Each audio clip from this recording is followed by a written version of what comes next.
Quien no sigue al concilio no está con la iglesia, está en contra de la iglesia básicamente. Estas fueron las palabras del Papa Francisco recientemente. Muchos de ustedes me han escrito, hemos visto ya en otros lugares análisis sobre esta catequesis que dio el Papa Francisco recientemente. Y hoy yo les voy a estar compartiendo el texto completo de lo que él dijo para no sacarlo fuera de contexto y ver lo positivo y lo negativo de este argumento que el Papa Francisco está haciendo. Qué está mal y qué está bien, o qué está correctamente dicho y qué está incorrectamente dicho. Y maneras de verse, ¿verdad? Porque pues muchos piensan una cosa, otros pensamos otra, y pues voy a hablar de ambas cosas que podemos interpretar de este mensaje debido a las circunstancias de ahora, de estos momentos, de estos tiempos, y por qué el Papa se ve motivado a decir este tipo de comentario. Además de eso, les voy a estar compartiendo una entrevista que tuve con el arzobispo Atanasio Schneider, donde él discute el Vaticano II. Vamos a hablar de eso también para que puedan ver cuáles son los puntos que se están dialogando por décadas, se ha estado dialogando, todavía se dialoga y se pide aclaración. El Vaticano ya ha dado aclaraciones múltiples veces de algunos de ellos, pero todavía hay mucha confusión y ustedes saben el desastre que hay después del concilio. ¿Por qué está pasando eso? ¿Por qué sucedió? Bueno, pues todo eso lo vamos a ver brevemente hoy a través de esta entrevista y qué quiso decir el Papa Francisco con estos comentarios.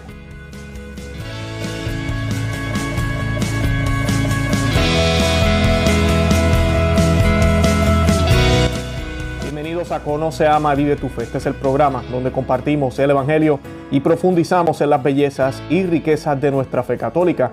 Les habla su amigo y hermano Luis Román y quisiera recordarles que no podemos amar lo que no conocemos y que solo vivimos lo que amamos. En el día de hoy les voy a estar leyendo el pedazo donde el Papa está hablando, el pedazo de lo que él dijo, ¿verdad? Que habló sobre esto, sobre que el concilio es el magisterio de la iglesia. El concilio es el magisterio de la iglesia y que el que no sigue el concilio está prácticamente fuera de la iglesia. En un sentido sería el primer anatema que escuchamos por décadas, ya que la iglesia ya no dice anatema, nunca más pareciera. Y pues un anatema, para los que no saben, son pronunciamientos que se hacen en los concilios. En los concilios se declaraban unas cosas y luego se hacían unos anátemas. Se decía, por ejemplo, el que diga que el hijo de María no es el hijo de Dios, sea anátema, por ejemplo, ¿verdad? Ese es uno. Entonces, una manera de ver a veces la teología o lo que la iglesia enseña es a través de los anátemas, porque un anátema se puede mirar también positivamente. Entonces, lo que la iglesia está queriendo decir, que el hijo de Dios, el hijo de María es el hijo de Dios. Está queriendo decir eso también, a la misma vez, la misma oración o la misma declaración. Y pues esto parece un anátema. Quien no sigue el concilio está fuera de la iglesia. Ahora, él dice concilio. La iglesia católica tiene otros 21 concilios y de eso es lo que voy a hablar hoy. Solamente tenemos que seguir el concilio, que él no dice cuál es, pero sabemos que es el Vaticano II.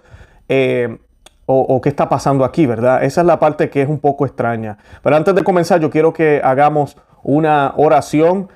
Vamos a hacer hoy un Padre Nuestro, un Ave María y un Gloria, que hace tiempo que no hago los tres, y lo vamos a hacer en latín y en español, como el Vaticano II, ¿verdad? Nos están diciendo que sigamos el Concilio Vaticano II, así que el Concilio Vaticano II dijo que el latín es la lengua oficial de la Iglesia, ¿verdad? Que debemos tiene ese privilegio el latín, que debe ser conservado. Así que pues eso es lo que hacemos en este canal para los que se enojan. Y pues y lo vamos a hacer en nuestra lengua porque pues es un canal en español. Así que esta oración la hacemos in nomine Patri et Filii Spiritus Sancti. Amén. Pater noster, qui es in celis, sanctificetur nomen tuum, adveniat regnum tuum, fiat voluntas tua, sicut in cielo et in terra. Pane nostrum quotidianum da nobis hodie, et tenite nobis debita nostra, sicut et nos dimittimus debitoribus nostris. Et ne nos inducas en tentaciones, se líbranos lo malo. Amén. Padre nuestro, que estás en el cielo, santificado sea tu nombre. Venga a nosotros tu reino. Hágase tu voluntad, así en la tierra como en el cielo. Danos hoy nuestro pan de cada día. Perdona nuestras ofensas, como también nosotros perdonamos a los que nos ofenden. No nos dejes caer en la tentación y líbranos del mal. Amén. Ave María, gratia plena, Dominus tecum, benedicta tu in mulieribus, et benedictus fructus ventris tui, Iesus. Santa Maria, Mater Dei, ora pro nobis peccatoribus, nunc et hora mortis nostre. Amén. Dios te salve María, llena eres de gracia, el Señor es contigo. Bendita tú eres entre todas las mujeres, y bendito es el fruto de tu vientre Jesús. Santa María, Madre de Dios, ruega por nosotros pecadores, ahora y en la hora de nuestra muerte. Amén. Gloria Patri et Filio Spiritus Sancto, sic ut erat in principio et nunc et semper et in saecula saeculorum. Amén. Gloria al Padre, al Hijo y al Espíritu Santo, como era en el principio, ahora y siempre, por los siglos de los siglos. Amén. Mi Señor, te encomendamos al Santo Padre, al Papa Francisco, te lo ponemos en esta oración, te encomendamos sus palabras, te encomendamos todo lo que haga, todo lo que diga. Tú sabes todo lo que está sucediendo desde Roma y nos preocupa mucho. Ahorita están hablando de todas estas reuniones de nuevo con la fraternidad humana, todo enfocado en el hombre. Te encomendamos que pase algo grande y que el Papa pues pueda cambiar dirección y se dé cuenta que lo que necesitamos en la vida no es la fraternidad humana, lo que necesitamos en esta tierra es a Cristo Jesús. Y esto lo pedimos en el nombre de Jesús, que vive y reina por los siglos de los siglos. Amén. En el nombre del Padre, y del Hijo, y del Espíritu Santo. Amén. Santa María, ruega por nosotros. San José, ruega por nosotros. San José, ora pro nobis. Bueno, y pues para comenzar les voy a leer entonces el texto, que fue lo que el Papa dijo. El Papa dijo, el concilio es el magisterio de la iglesia. O estás con la iglesia y por lo tanto sigues el concilio, o si no sigues el concilio o lo interpretas a tu manera, a tu voluntad, no estás con la iglesia. Debemos ser exigentes y estrictos en este punto. No, el concilio no debería ser negociado para tener más que estos. No, el concilio es así. Y este problema que estamos viviendo de selectividad del concilio se ha repetido a lo largo de la historia con otros concilios.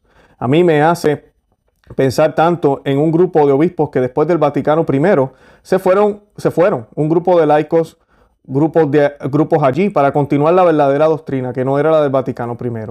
Nosotros somos los verdaderos católicos. Hoy ordenan mujeres. La actitud más estricta de custodiar la fe sin el magisterio de la iglesia te lleva a la ruina. Por favor, nada de concesiones a los que intentan presentar una catequesis que no está de acuerdo con el magisterio de la iglesia. Y esas son las palabras del Papa Francisco. Yo cuando las leí, pues, la mayoría no está mal de por sí. Sé que muchos dirán, ¿what? ¿Qué está diciendo Luis? Pues sí, porque él está diciendo que cualquier enseñanza que no esté de acuerdo con el magisterio de la iglesia, ¿verdad? No debemos tener concesiones con eso.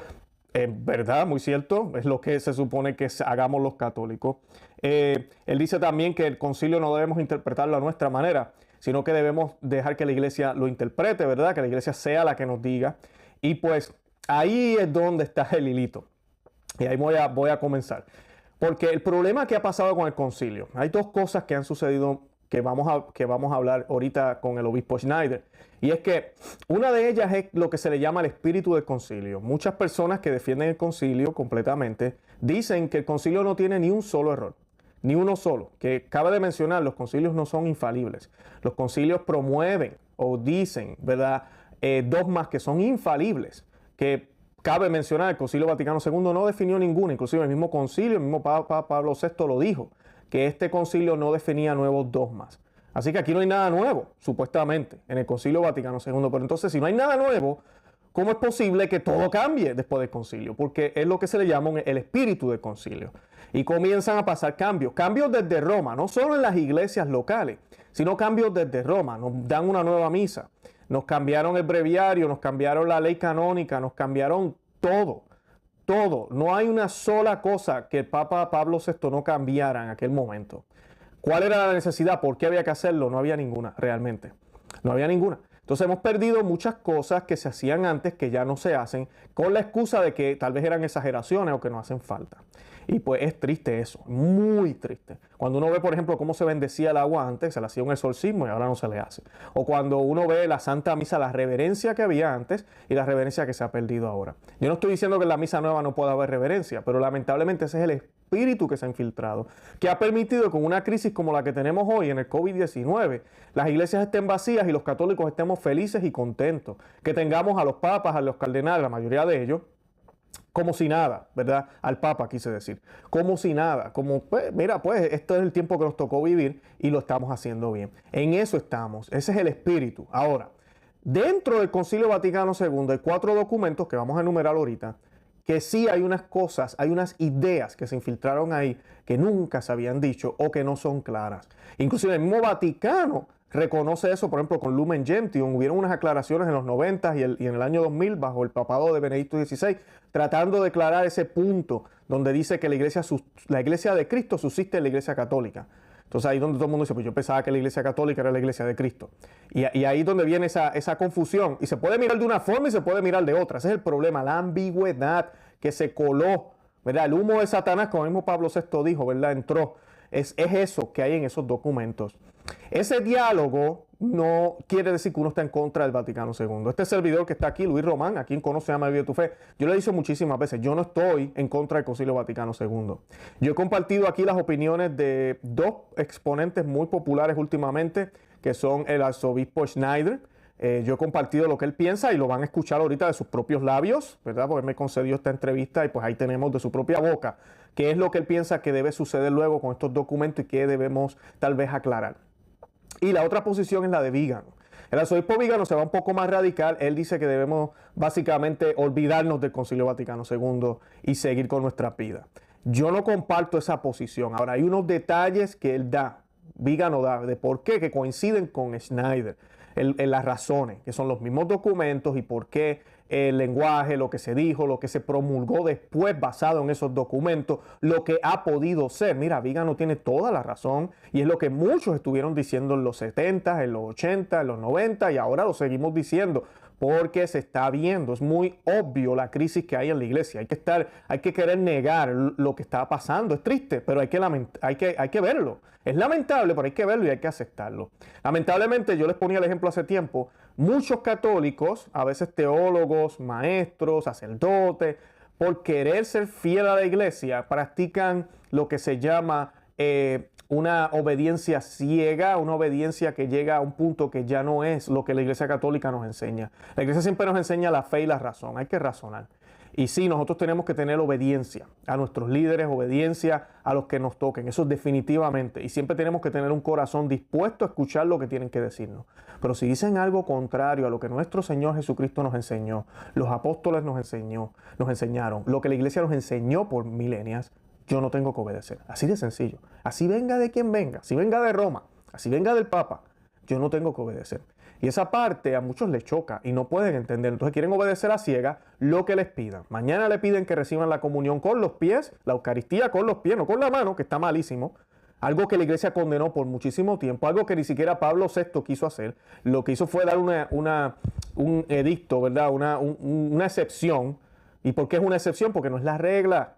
Y si no es la regla, entonces porque no está bien. Pero se ha vuelto la norma ahora. Y todavía hay gente que patalea y dice, no, en la mano está bien. Es más, la mano es mejor. Porque de esta manera abrazo a Dios en mi mano. Y empiezan a hablar un montón de disparates que la iglesia nunca habló. Nunca dijo. Siempre hubo respeto con los sacramentos, especialmente con la Eucaristía. Solo las manos consagradas del sacerdote lo pueden hacer. Esto es un ataque a Cristo, pero también es un ataque al sacerdocio. Le están quitando al sacerdote cada día más y más. Laicos hacen más y más y más y más. Y va a llegar el día en que lo único que va a hacer el sacerdote es decir las palabras de consagración. Porque ya nosotros la podemos distribuir, ya nosotros la podemos tocar, ya nosotros podemos llevarla a los sitios, ya puede ser mujer, hombre, no importa. ¿No? Entonces eso es un problema. Y eso es lo que se ve y se nota en la decadencia, en el cambio del catolicismo. Y los números no mienten. Si la intención era con todo esto supuestamente atraer a los protestantes, atraer a todo el mundo para que hubiera un solo rebaño en la iglesia católica, pues guess what, como dicen en inglés, adivinen qué, no ha funcionado. No ha funcionado. Si esto fuera una compañía de ventas y creamos un nuevo producto hace 60 años y lo empezamos a promover y a promover, nos olvidamos del producto viejo y ahora menos personas compran nuestros productos. Hace rato la forma, lo que dicta cualquier tipo de regla en economía y en finanzas y en negocio es que, mira, tenemos que ir al producto anterior. No podemos seguir haciendo esto. Pero la Iglesia Católica se ha emperrado en seguir con esto. Bueno, los líderes, no la Iglesia Católica, los líderes. Entonces hay un problema con esto. Y ahorita se están viendo los frutos. La falta de fe que nosotros tenemos en esta crisis del COVID-19 es increíble. Increíble. La gente tiene más fe en la vacuna que en la Eucaristía. Tienen miedo de ir a la misa. Y si van a la misa, van casi con un traje de astronauta, porque se van a morir. No quieren tocar el agua bendita porque me puedo morir. O sea, que ya nada tiene poder, los sacramentos no nos protegen, nada de eso sirve, ni los sacramentales, nada de eso sirve. Servía antes, pero ahora no. Ahora no. Y en el nombre de supuestamente el amor al prójimo, no vamos a darle la gloria a Dios. No vamos a hacer lo que realmente es más importante. Porque primero yo amo a Dios y después amo al prójimo. No es a la inversa. Pero lamentablemente eso es lo que estamos viendo. Entonces, este tipo de ideas comienzan después de esto. O sea que esos documentos dieron luz verde a este tipo de cosas que sucedieron luego del concilio. Muchos comparan el concilio, y esta comparación es alarmante, pero tiene un sentido, con casi la Revolución Francesa dentro de la iglesia. Fue la revolución de los modernistas. Pudieron hacer lo que siempre quisieron hacer, que era tener una liturgia con lengua vernacular, cambiar las cosas como eran. Y yo no voy a decir que todos los cambios fueron malos, hubieron cosas que sí, ok, han dado fruto. Los laicos, mira, podemos hacer, por ejemplo, yo estoy haciendo estos videos, que yo tengo el apoyo de mi párroco, tengo el apoyo de algunos obispos y sacerdotes. No es que lo estoy haciendo así por mi cuenta, pero el hecho de que lo podamos hacer antes era un poco más difícil. Eso es muy cierto. Hubieron unas cositas aquí y allá que tal vez fueron buenas, pero muchísimas han sido desastrosas. Por eso yo creo que no es que nos tengamos que deshacer del concilio, pero definitivamente tiene que haber una discusión seria, no simplemente puntos de vista, una discusión seria, tal vez otro concilio, tal vez un sínodo dedicado a esto, a aclarar esto. Claro, el problema que tenemos ahora es que los modernistas ocupan todas las sillas de poder. Yo no creo que sea buena idea que eso suceda ahora, pero pues ahí vamos. Y el Papa lo que dice aquí, él habla de eso, de la interpretación. Ahora, ¿qué interpretación le están dando? Sabemos que la interpretación modernista nadie la condena, pero cuando se trata de interpretación tradicional, ustedes son demasiado. Ahí mismo menciona aquí, dice que, ahora ordenan mujeres, nosotros somos los verdaderos católicos, pone esa frase. Esa parte, nosotros somos los verdaderos católicos, eso yo no lo he dicho nunca y creo que está muy mal. Yo he escuchado tradicionalistas decir eso, personas que viven el catolicismo y dicen, nosotros somos los verdaderos. No, cuidado porque eso puede ser soberbia. Nosotros no podemos asumir que somos los mejores y estamos en lo que... No, nosotros todos los católicos somos católicos. A mí no me gusta usar los términos tradicionales, modernistas, no me gusta. Católicos somos católicos, pertenecemos a una sola iglesia. Pero sí, es cierto, dentro de la iglesia hay una izquierda y una derecha. Y últimamente esto se ha manifestado o se nota cada vez más. Y la batalla entre ambos se nota muchísimo. Y ha comenzado mayormente después del concilio. El problema es este, y es lo que se le olvida al Papa, es que no hay un solo concilio. El Papa dice, y aquí es donde está el problema, el concilio es el magisterio de la iglesia. No, el concilio no es el magisterio de la iglesia, el concilio es parte del magisterio de la iglesia. Y lo que el cardenal Müller, el cardenal Sara, usualmente ellos dos son los más que han promovido esto, y también el cardenal, el arzobispo Schneider, es que se supone que todo documento se lea a la luz de la Escritura, y que si hay algún tipo de pasaje conflictivo, contradictorio, dudoso, entonces tenemos que irnos para atrás. El problema con los modernistas es que los modernistas son muy progresistas y ellos se quedan con lo último. Por ejemplo, ahorita mismo, los papólatras que siguen a Francisco, no todos, pero los que son bien papólatras, no quieren escuchar ni siquiera de Juan Pablo II. ¿No? Porque para ellos lo que vale es lo que se dice ahora. Y eso es una manera errónea de mirar el magisterio de la iglesia. Tú no vas con el último papa. Tú escuchas al último papa, el que está vivo, escuchas a tu obispo, a tu sacerdote. Pero ese magisterio tiene que estar atado al magisterio perenne, al magisterio que siempre ha estado. Entonces están los concilios, están los sínodos, todo eso se va mirando. Cada cual tiene un peso distinto.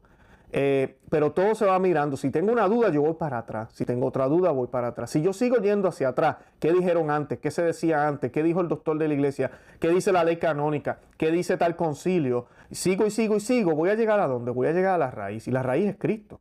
Cristo es la raíz. Inclusive esta regla aplica al Antiguo Testamento. Para nosotros Cristo, él mismo lo dice. Cristo es el principio y el fin. La historia no la podemos mirar como una línea.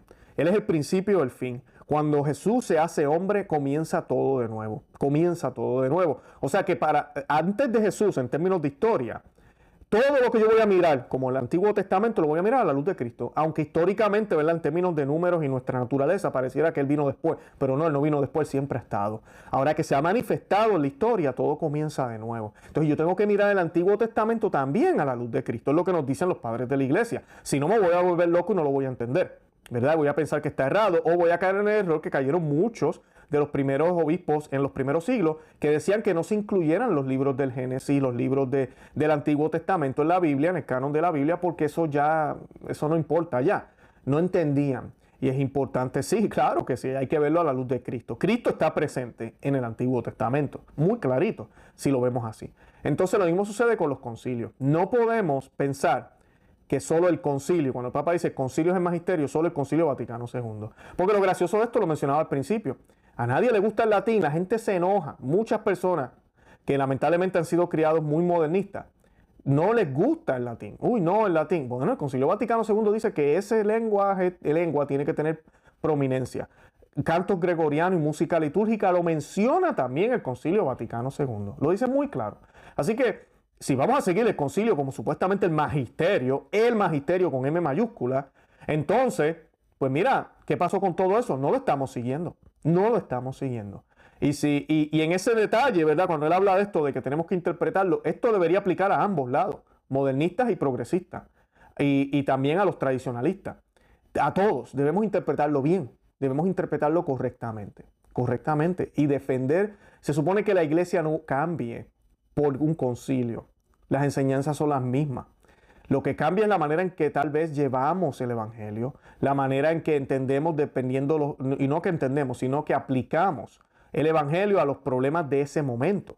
Pero la manera en que lo vivimos es la misma. La manera en que lo presentamos tiene que ser la misma, no puede cambiar porque Cristo no cambia. Él lo dijo, mis palabras no pasarán. Así que ese es el problema que yo veo. Y pues con esta frase de que el concilio es el magisterio, nunca en el pasado se escuchó decir el concilio de Trento es el magisterio para aquella época. No, el concilio de Trento surgió por la reforma, bueno, no reforma, por los protestantes, por la herejía de los protestantes. Fue una respuesta. Además de eso, quiso que se hicieran unos cambios debido al problema. Uno de los cambios más grandes fueron los seminarios. Nacieron después del concilio de Trento para preparar a los sacerdotes. Bien, ¿qué pasa? Nadie dijo, ok, olvídense de los otros concilios porque para ese tiempo no había seminario. Ya eso no vale. No, al contrario. E inclusive el Concilio Vaticano II, y yo tengo aquí la Constitución Dogmática de la Iglesia, la tengo en inglés, pero Lumen Gentium dice al principio que ellos continúan con las enseñanzas de los concilios anteriores y que no pretenden proclamar nada nuevo. Ahí está. Ahí está. O sea, es gracioso cuando la gente defiende el Concilio Vaticano II y no saben ni lo que están diciendo. Tengan mucho cuidado y vamos a ver las cosas correctamente. Yo les quiero compartir aquí para que tengan una idea, porque este tipo de visión que proclama el Papa puede ser vista de esas dos maneras. Yo creo que es más de la otra. Yo creo que lo que él busca es detener esto de los tradicionales que están mirando y chequeando lo que está haciéndose mal. Que eso me parece bien. Hay que mirarlo. Personas como el cardenal Sara lo hacía mayormente en el pasado, ya está como más calladito. Cardenal Müller lo hace constantemente. Cardenal Burke lo hace el obispo Schneider, el arzobispo Vígano, con todo lo que se está viendo. Porque si tú me vas a decir a mí ahora que algo que la iglesia decía antes ahora es malo, pues aquí hay un problema. Tenemos que discutir y hablar de esto, que los divorciados ahora pueden comulgar o que la pena de muerte es mala. No hay ningún tipo de circunstancia para hacerla, cuando la iglesia siempre la defendió como algo moral. Entonces hay un problema. Y pues todo eso es lo que tenemos que dialogar y ver. Entonces pues yo creo que esa es la intención de él, es de frenar esos grupos, pero darle rienda suelta como quiera a los progresistas. Y ahí hay un problema. O sea, que tenemos que tener cuidado con eso, orar por él. Yo estoy diciendo lo que yo creo que él piensa por las decisiones que se toman. Ahorita mismo él le dio más poder a las mujeres en la liturgia, oficialmente, porque ya anyway estaba pasando. Las mujeres pueden leer, pueden ser monaguillas, todo ese tipo de cosas. Antes la ley canónica decía que tenían que tener un permiso del obispo. ¿Por qué? Porque la iglesia siempre entendió que todos estos roles eran extensión de sacerdocio. Y el sacerdote tiene que ser hombre porque Jesucristo es hombre. Él cambió eso. Y esto contradice la enseñanza de la iglesia. Claro, no estoy excusando al Papa Francisco, pero pues qué rayos, ya llevamos que 40 años, ya está pasando. Solo lo que hizo fue simplemente poner en papel lo que ya estamos viviendo. Pero como quiera sigue siendo un problema el que ya ahora esté dictado por un papa de esa manera, que contradice a los otros papas, incluyendo a Pablo VI, Benito XVI, Juan Pablo II, todos ellos que defendieron que en el altar deben ser hombres los que deben estar. Así que, pero dejaron que sucediera lo que estaba sucediendo. Ahí es donde está el problema. Y pues el artículo que les quiero compartir rápido es el siguiente, que lo tomé de un libro y se titula Nació una nueva iglesia después del Concilio Vaticano II. Y dice lo siguiente, no podemos pensar que antes del concilio la iglesia estuvo equivocada, porque la iglesia es el cuerpo de Cristo y Cristo no enseña errores. Tampoco podemos comenzar a decir que esto ya no se practica y que ya no hay que hacer aquello. Créanlo o no, hay miles de testimonios de personas que después del concilio pensaban que ya no había que rezar el rosario, o hacer ayuno, o practicar mortificación. Es casi como decir que Dios cambió de opinión. Ya no existe el infierno y te puedes salvar sin la iglesia. Esto, y aquí quiero hacer una pausa, esto es una realidad. Nosotros tuvimos aquí un sacerdote hace tiempo también que lo entrevistamos y él decía eso, él decía, a mí en el seminario no me hablaron del infierno. Y yo lo que pensaba era una idea, yo vine a darme cuenta de que el infierno existía cuando me puse a indagar y cuando tenía que debatir con protestantes, cuando vi cosas en mi vida, en mi parroquia, que me di cuenta que sí, que el demonio existe. Y pues todas estas malas interpretaciones han surgido porque no hemos interpretado los documentos del Concilio Vaticano II a la luz del magisterio de la Iglesia. El Concilio Vaticano II declaró solemnemente en su Constitución sobre la Iglesia, esta es la que le enseñé hace unos minutos, que la tengo aquí, la Constitución sobre la Iglesia, que todas las enseñanzas del concilio están en completa continuidad con las enseñanzas de los concilios anteriores. O sea que si hay una sensación, ¿verdad?, de que, cambió, cuidado. Si a usted le han dicho, usted piensa, y muchos, yo estuve ahí, yo también lo pensaba, yo decía que el Concilio Vaticano II había derrumbado los muros y que ahora el Espíritu Santo se podía manifestar. Yo decía eso antes, imagínense, yo decía eso. No, el mismo concilio me está diciendo a mí que está en continuidad con los otros. Yo entiendo, yo sé, la historia no muestra eso, pero eso es lo que dice el papel, ¿ok? Así que tenemos que entonces mirar para atrás y ver, ok, que hicimos mal, porque los padres del concilio dijeron que el concilio tenía continuidad con los demás. Entonces, ¿por qué todo cambió? ¿Qué pasó? ¿Qué pasó? Además, no olvidemos que los cánones del Concilio de Trento y del Concilio Vaticano I son de fide, mientras que ninguno de los decretos del Concilio Vaticano II son de fide. O que son dogmas. El Concilio Vaticano II fue de naturaleza pastoral. El cardenal Felici afirmó con razón que el credo solemne proclamado por el Papa Pablo VI en junio 30 de 1968, al final del año de la fe, es desde un punto de vista dogmático y mucho más importante que todo el Concilio Vaticano II. Y les recomiendo que busquen ese documento. Yo les voy a poner el enlace, es excelente, del Pablo VI. Yo no soy muy fan de Pablo VI, pero ese documento habla de las verdades de la Iglesia. Y es formidable que él diga todo eso después del concilio. No sé si fue esa intención de decir, espérate un momento, yo creo que en el concilio se dijeron estas cositas aquí y allá, yo voy a decir esto. Lamentablemente a eso no se le da importancia, nos quedamos en el concilio. Los modernistas nos llevan al concilio solamente. Las aclaraciones no se hablan. Lo que se dijo después no se dice. Nos quedamos más en el concilio solamente. Y como la gente no lee el concilio, porque lamentablemente tú y yo como católicos somos vagos, tenemos que ponernos a leer, nos engañan. Y no es que desde el concilio ya no hay que hacer la misa en latín. O es que desde el concilio ya no hay que hacer el rosario. No, mortificación, eso era antes. Ya nosotros no hacemos eso. Desde el concilio... Y nada de eso está en el Concilio Vaticano II. No, desde el concilio dieron su usa velo. ¿Dónde en el Concilio Vaticano II dice que las mujeres no deberían usar velo? ¿Dónde? Que deberían renunciar a ese papel tan bonito de adorar a Dios de esa forma y que la misma Biblia expresa que se debe hacer en el caso de las mujeres. O sea, no está, pero eso es lo que todo el mundo piensa, que después del Concilio Vaticano II todo eso se quitó, todo eso cambió. No está ahí. No está ahí. Ni siquiera el Concilio Vaticano II pidió una nueva misa. Ni siquiera eso sucedió. Así que hay que tener eso en mente también para darnos cuenta que fue lo que sucedió luego, que es lo que les estaba mencionando. Por lo tanto, aquellos que quieren interpretar ciertos pasajes en los documentos del Vaticano II como si contradijeran implícitamente las definiciones del Vaticano I o del Concilio de Trento, deberían darse cuenta de que incluso si sus interpretaciones son correctas, los cánones de los concilios anteriores invalidarían estos supuestamente contradictorios pasajes del Concilio Vaticano II, porque los primeros son de fidei, el último no. Debe destacarse que cualquier conflicto de este tipo sería, por supuesto, aparente y no real. Esto es del libro Dietrich von Hildebrand, de Charitable Anathema. Y pues es importante eso porque las personas piensan que lo que se dice último es lo que cuenta. No necesariamente. Hay declaraciones de la iglesia que son dogma y hay declaraciones que no lo son. Una de las cosas que la gente no entiende es que los papas, cuando hablan, no todo lo que dicen es dogma o infalible. Los protestantes nos acusan a nosotros de creer eso. Y eso nos convertiría en una secta, que seguimos al papa y no a Cristo. No, Cristo nos dejó las enseñanzas y están claras en el Evangelio y son infalibles. Yo no tengo que seguir nada más. El Papa es una de las herramientas que el Señor dejó, esa oficina, para mantener la unidad de la iglesia y proteger esa doctrina que nos dejó Él. Eso debe ser. Y lo que Él dice todos los días en su homilía o los miércoles en la catequesis o lo que sea, no es infalible, es de ayuda y debemos estar atentos, pero no es infalible. No lo es. Así que eso tenemos que tenerlo claro en nuestra mente. Las afirmaciones singulares deben ser consideradas en unidad con la enseñanza global del concilio.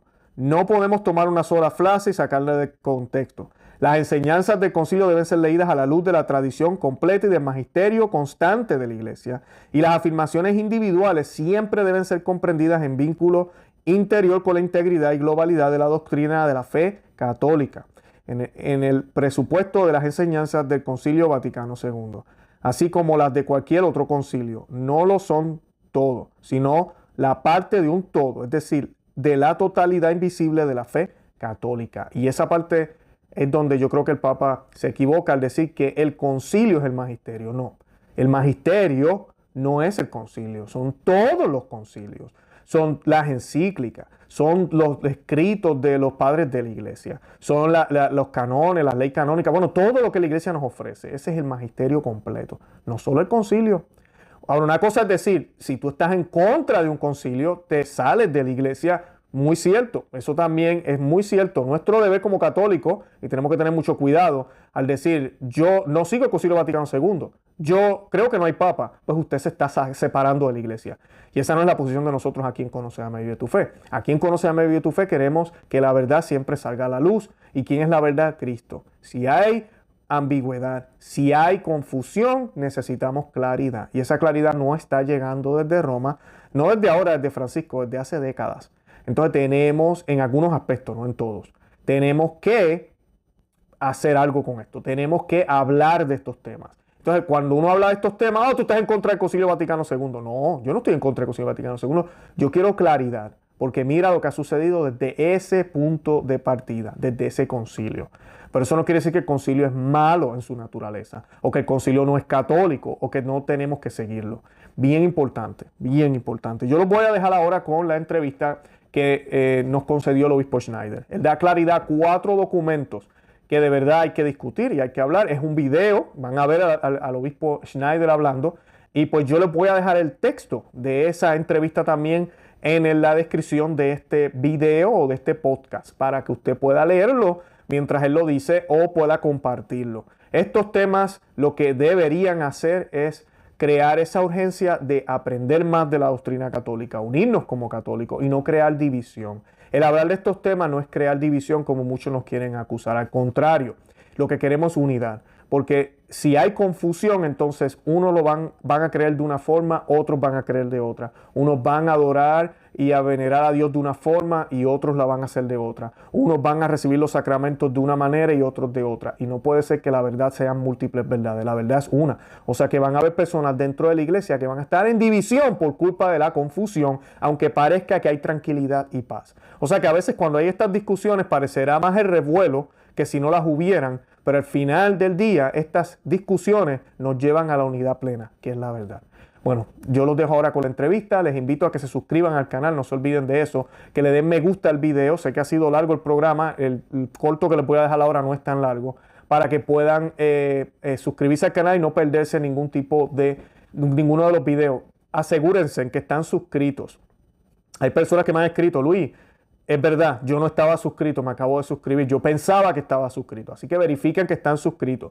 Y además de eso también, compártalo en todos los medios sociales, en Facebook, Instagram, en Twitter, bueno, en todos los medios, en Telegram, en todos los medios para que más personas se beneficien de este programa. Una vez más, sigamos orando por el Papa Francisco. Tenemos Papa, pero hay que orar por él. Hay que orar por él porque hay mucha confusión, hay un dime y direte aquí que no es positivo ni bueno para la Iglesia Católica, y seamos fieles a todas las enseñanzas de la Iglesia, a todos los concilios, del magisterio de la Iglesia Católica, todo lo que la Iglesia se ha pronunciado, no a uno solo.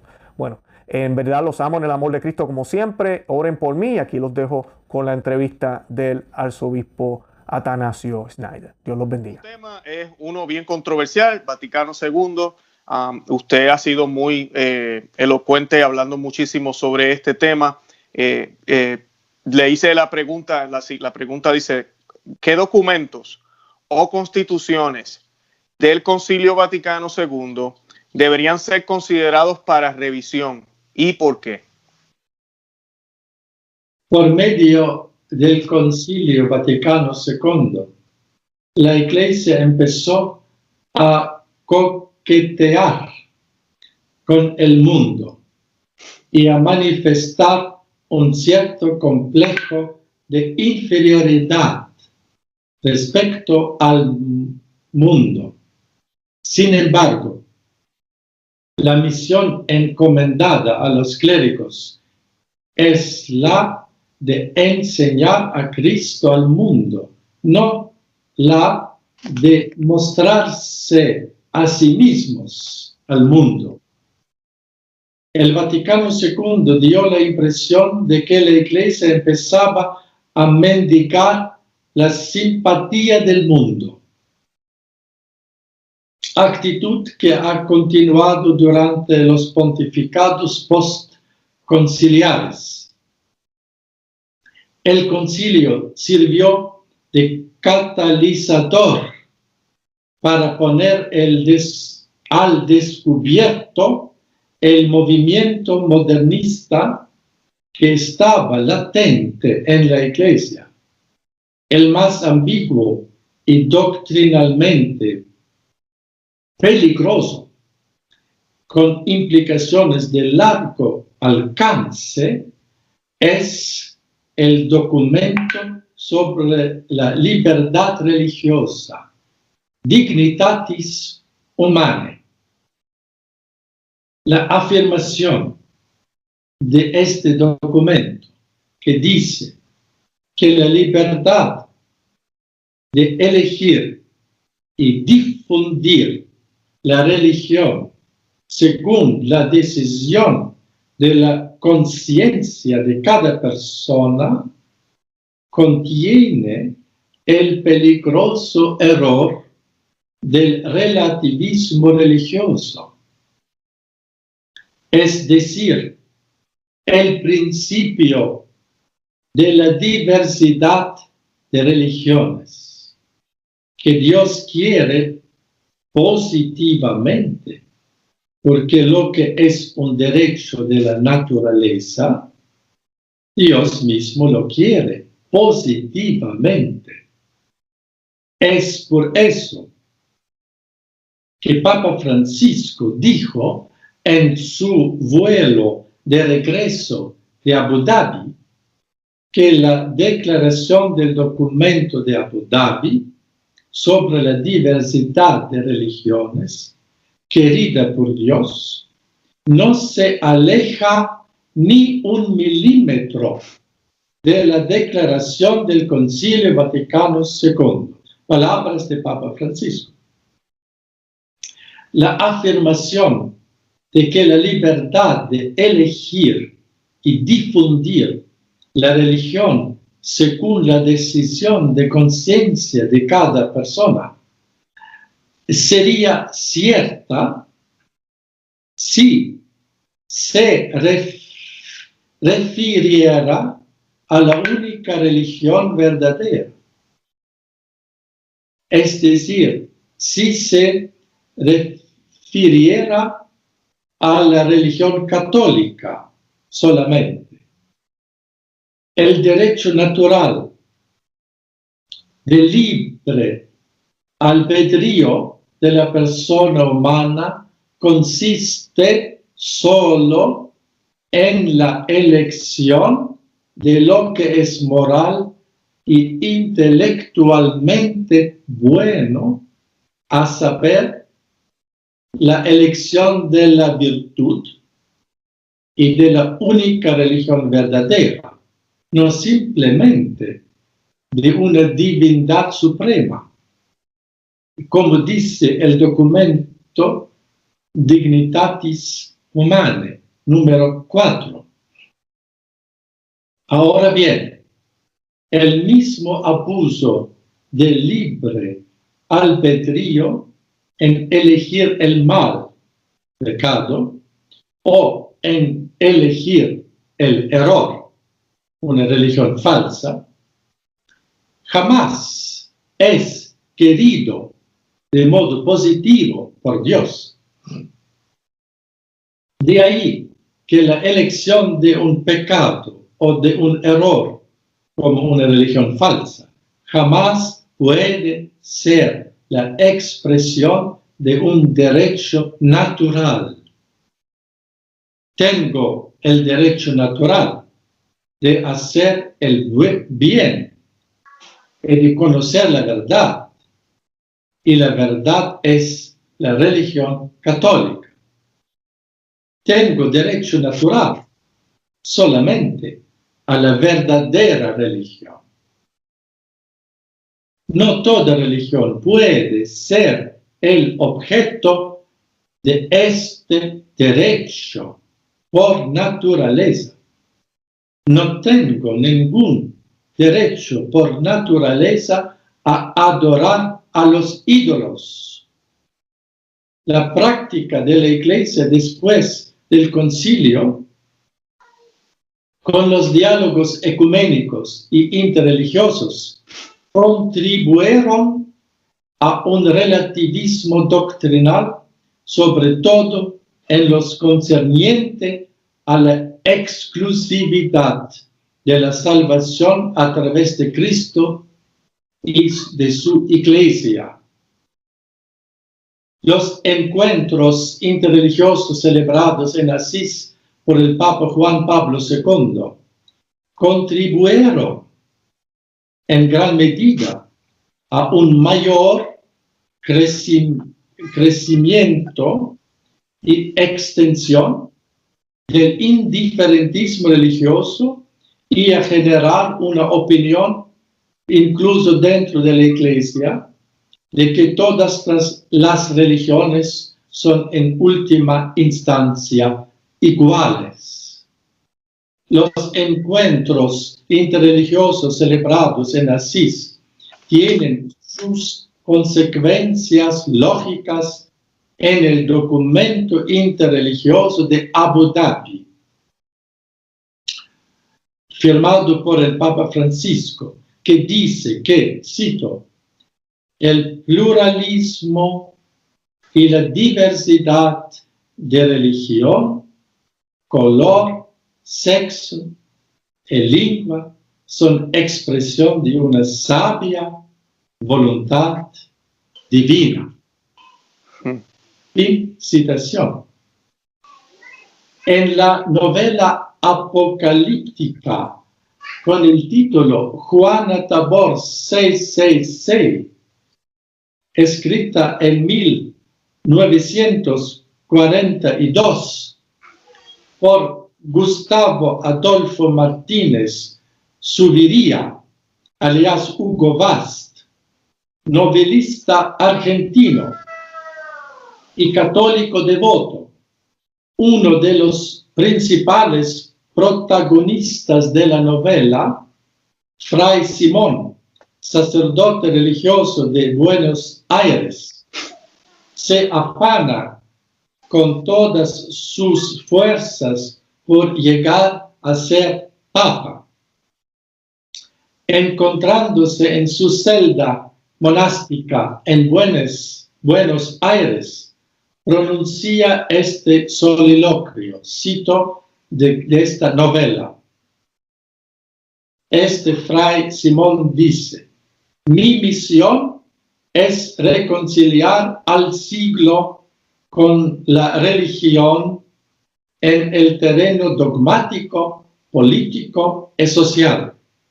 La iglesia de hoy no es sino el germen de la iglesia del porvenir. Iglesia que tendrá 3 círculos. En el primero cabrán católicos y protestantes. En el segundo, judíos y musulmanes. En el tercero, idólatras, paganos y aún ateos. Soy el primogénito de una nueva alianza. Fin citación de la novela Juana Tabor 666, escrita en 1942. Otra gran ambigüedad es la afirmación del documento del Concilio Vaticano II, Lumen Gentium, número 16, que dice que nosotros católicos y musulmanes adoramos juntos a un solo Dios. Que nosotros como católicos adoremos con los musulmanes al Dios único no es cierto. No adoramos como ellos. En el acto de adoración, siempre nos católicos adoramos la Santísima Trinidad. No adoramos simplemente el Dios único, sino la Trinidad, de modo consciente, explícito, Padre, Hijo, Espíritu Santo. Cuando adoran los musulmanes, ellos no adoran con la fe sobrenatural. La afirmación de Lumen Gentium número 8 también es ambigua, que dice que la Iglesia de Jesucristo subsiste en la Iglesia Católica. Es insuficiente esta afirmación. No está una errónea afirmación, pero es insuficiente. Sería mucho más claro afirmar, por ejemplo, que la única iglesia de Cristo es la Iglesia Católica y solo en ella se ha realizado y subsiste la totalidad de todas las verdades y de todos los medios de salvación de la Iglesia de Cristo. Una tal afirmación sería mucho más clara. Incluso ahora, muchos obispos afirman que puedes continuar siendo musulmán o luterano o protestante. Estas afirmaciones promueven el relativismo en el sentido de que cada religión es relativa, incluyendo la religión católica. Después, el documento conciliar Nostra Aetate sobre las religiones no cristianas también contiene ambigüedades con consecuencias de gran alcance en la dirección del relativismo religioso. El propio Papa Benedicto XVI señaló las debilidades de este documento conciliar, diciendo, cito Papa Benedicto, este documento habla de las religiones solo de un modo positivo, ignorando los aspectos enfermizos y distorsionados de la religión. palabras de Papa Benedicto XVI. Cuando se trata de cuestiones relacionadas con el Concilio Vaticano II y sus documentos, por una parte, hay que evitar interpretaciones forzadas o la actitud de la cuadratura del círculo. Y por otra parte, tener todo el respeto debido y el sentido de la Iglesia. La aplicación, pero, del principio de la hermenéutica de la continuidad no puede usarse a ciegas para eliminar incuestionadamente cualquier problema evidente. De hecho, tal postura solo serviría para transmitir de modo artificial y poco convincente el mensaje de que cada palabra del Concilio Vaticano II es infalible. Semejante método violaría la razón, la evidencia y la honestidad, y no haría honor a la Iglesia, porque antes o después, quizá después de 100 años, la verdad saldrá a la luz. Hemos de evaluar y estimar todo lo que es real y verdaderamente bueno en los textos del concilio, sin cerrar los ojos, sin verlo de una manera irracional y deshonesta, sin pasar por alto lo que es objetiva y evidentemente ambiguo y hasta erróneo en algunos de los textos. Estoy convencido de que la Iglesia hará esto de manera contundente,